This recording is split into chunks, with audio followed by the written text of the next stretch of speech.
So I am here today because I want to share with the world that I am on a journey to lose weight.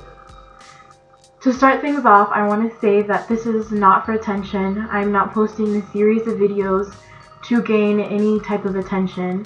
The first reason that I'm posting these is because I want to keep track of my hopeful progress, as well as I know that somewhere out there is a diabetic who is also wanting to lose weight just like me.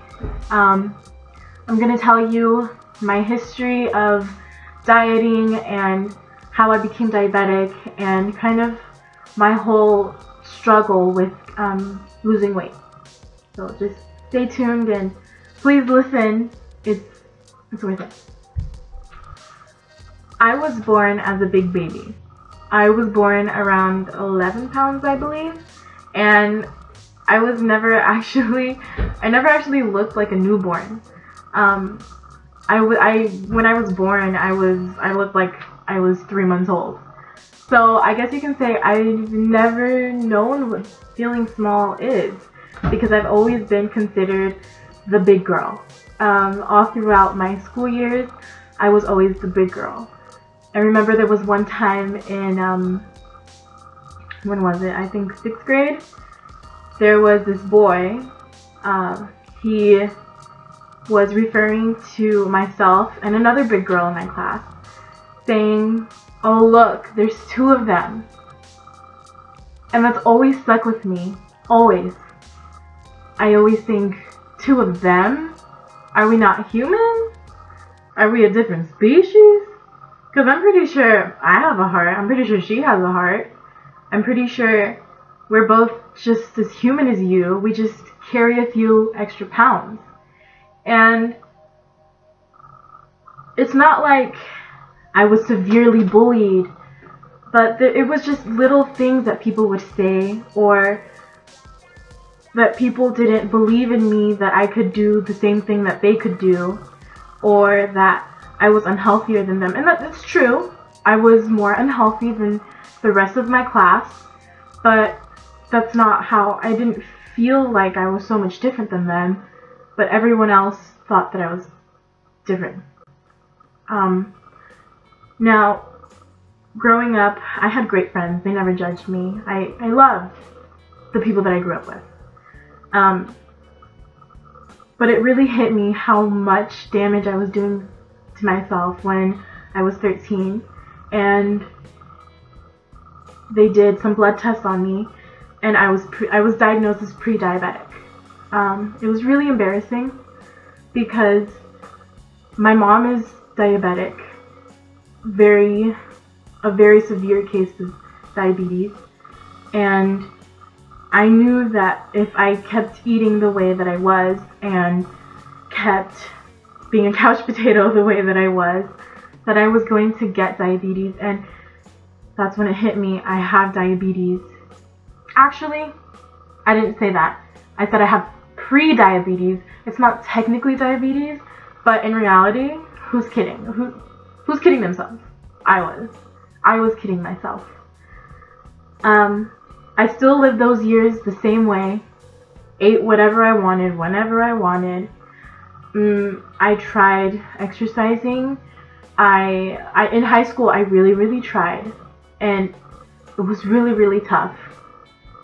I know that there will always be challenges, but I didn't see that then. What I realize now is that my eyes weren't open to the damage that I'm doing to myself.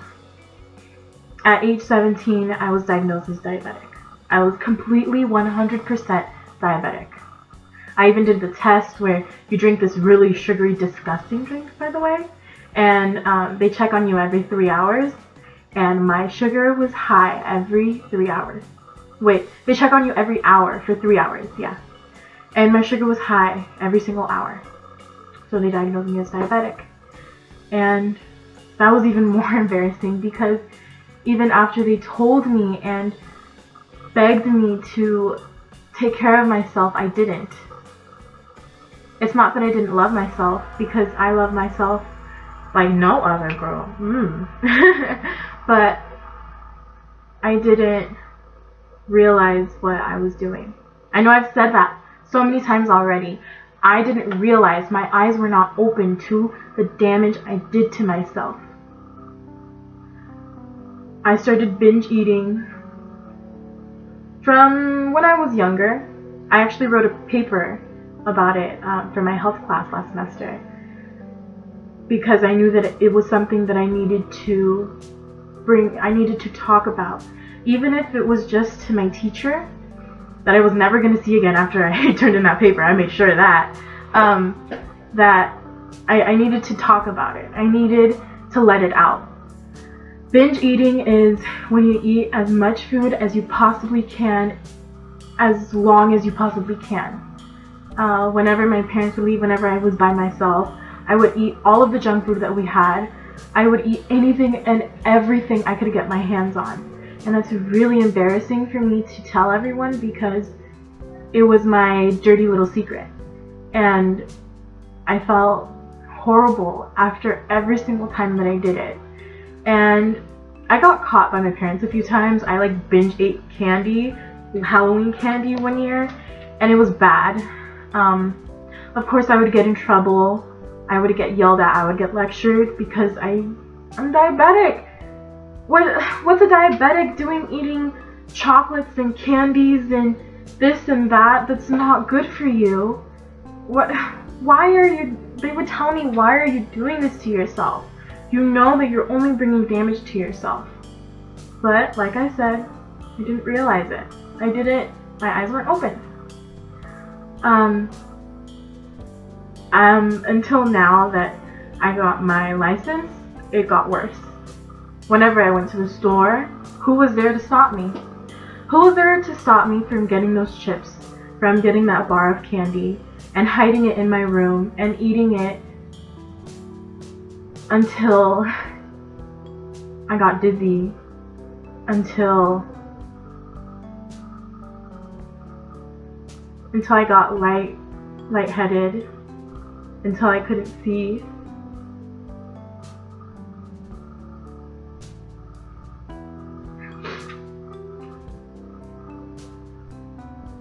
Why was I doing that to myself? Because it felt good for the first 5 minutes. Because it tasted good. Because I was stressed out and I needed chocolate. Was it worth it? Not at all. I feel better now. Sorry about that. I get very emotional because I was damaging myself so much and I didn't want to face reality. I wanted to live in my own little la la land where I can eat everything I wanted and not care. But it caught up to me. My eyesight got really bad. I can't see very far. And the excuse that I had before was, oh, well, you know, a lot of people's eyesight is bad. You know, they're different with me. My eyesight is bad, her eyesight is bad. What's the difference? The difference is that mine is progressively getting bad, and if I don't stop eating so much sugar, I'm gonna go blind. And with her, she can fix it. I can't. If I don't stop eating sugar, I can't fix it. So I realized my eyes were opened 2 days ago. I went to the gym and I was just warming up. I had happened to go to the gym because I was actually on my bed all day filling out applications for jobs, and my mom came in and said, hey, take a break, go to the gym, get some activity in your day, you've been on your bed all day. I said, you know what, she's right, let me go to the gym. So I went, and I was going to do my usual, you know, cardio for 15 minutes and then maybe some weights and this and that and my usual. And this trainer came up to me.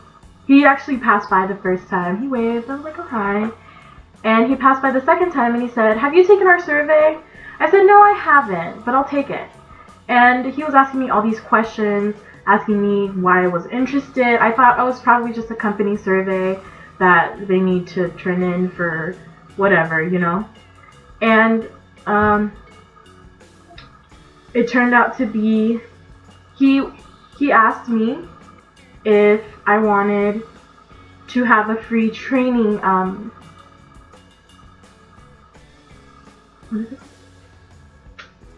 had asked me if I had a training session with one of the trainers there at the gym, and I had said no. He said, well, everyone gets one free lesson, and he asked me if I wanted to take it then and there, if I had 30 to 45 minutes to work out with him. And I said, oh yeah, sure. So we started working out, and wow, the exercises he made me do were tough. Let me just tell you, I don't think I'd ever worked out that hard in my life. He made me use all of my weight instead of weights. And it was really, really difficult for me. Of course, the leg exercises, I got it. That's my thing. I have really strong legs. But then we started doing different exercises and progression workouts where every workout that you do gets harder and harder and harder. And I started getting really lightheaded. And he said, okay, now let's take a break, breathe, and then we'll start again. And that's what I kept doing, but every time we started working out, I felt like I had to close my eyes. I felt like everyone started getting further and further away from me. And then I started realizing that I was gonna faint. And I fainted then and there. I blacked out in the gym because I wasn't used to the challenge. I wasn't used to having so much pressure on me to do something, and my body just gave out. I blacked out right there on the gym floor, and it was really scary, you know? It was really, really scary. I thought to myself, like, you know, I can change this. I can be different. I can work out. I will do this. One day I will do this, and it will be a piece of cake. So let's get back to me fainting on the floor. I'm on the gym floor. He's telling me to breathe in and out, and he brought me my water bottle, and I drank some water, and I felt better. I got better. And he asked me, when did you eat? I said, like 4 hours ago. And he said, you're diabetic. You need to be taking care of you eating because you need energy to go to the gym. But I didn't really think of it. I was kind of like, well, I honestly didn't think of it. I didn't think about eating before going to the gym, which is really crazy to some people. Yes, I know that I need to eat before going to the gym now because I need my energy if I'm going to be doing everything that I did. So he made me finish the survey about like my weight, my height, and this was the scariest part of the entire day.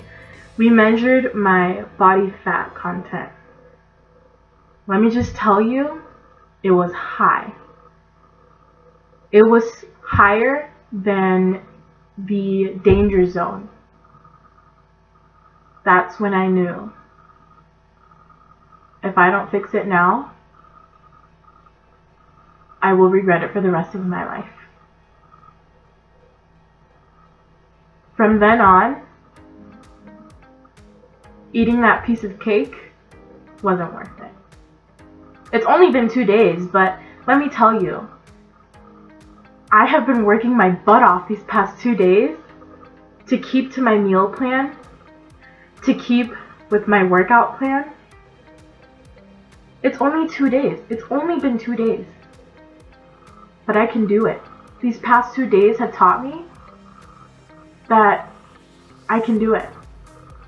And I have already had major cravings to binge in on that chocolate, to binge on those chips, to binge on that rosca. I don't know if you guys know what rosca is. It's that bread. You cut into it, you get the babies, and then whoever gets the babies has to pay for the food to have a party on February 2nd or something like that. I got like an itty bitty bit, but that's it. and it was delicious. Let me just tell you. One thing that the trainer told me is there will always be challenges. No matter where you are, there will always be challenges. And your strength comes out when you overcome those challenges. And actually, this comes into role. My New Year's resolution is not to lose weight. That's not my New Year's resolution, because losing weight will come with my lifestyle change. But I want to become stronger, first of all, physically. I want to become stronger mentally, and I want to be stronger emotionally. Those are 3 factors that need to change in my life. And I am ready. I am so ready. I am more than ready. I am so excited. There's times that I can't, these past 2 nights I haven't even been able to sleep, because I know that I finally, after so long, I'm going to reach my goal. It's not even, oh, I wish I can weigh this much. I wish I can do this. I wish I can do that. No. This is where it comes to an end. I am going to do it. And I'm so proud of myself for finishing the first day. Yesterday was the first day that I ate, and I ate on a meal plan that makes me feel good. I'm eating 5 to 6 small meals a day, eating every 2.5 to 3 hours, high protein, low carb meals, very small portions. So instead of eating a big lunch, I'm eating 2 small portions of lunch separately, 2 hours, 2.5 to 3 hours in between. And I feel great. I feel tired because I go to the gym, or I walk around my block and my body isn't used to it yet, and I don't want it to get used to it. I want to challenge it. But I'm really excited, and I'm ready. And if you're ready, let's get to it. Thank you guys so much for watching. If you're watching this, I love you. And if I can do it, you can do it. So let's get started on this journey. Diabetics, non-diabetics, we can do it. We can definitely do this. And I'm so pumped for it. I can't tell you guys how pumped I am for this. So hopefully my motivation will inspire you, and hopefully we can both see progress together. And I really want to get this started and not just diet my way into being healthier. I want to change my lifestyle. So let's do it together as a family. Come on, let's do it. Let's do it. Give me a hug. Give me a hug. Okay. I love you, and remember, spread love, not hate.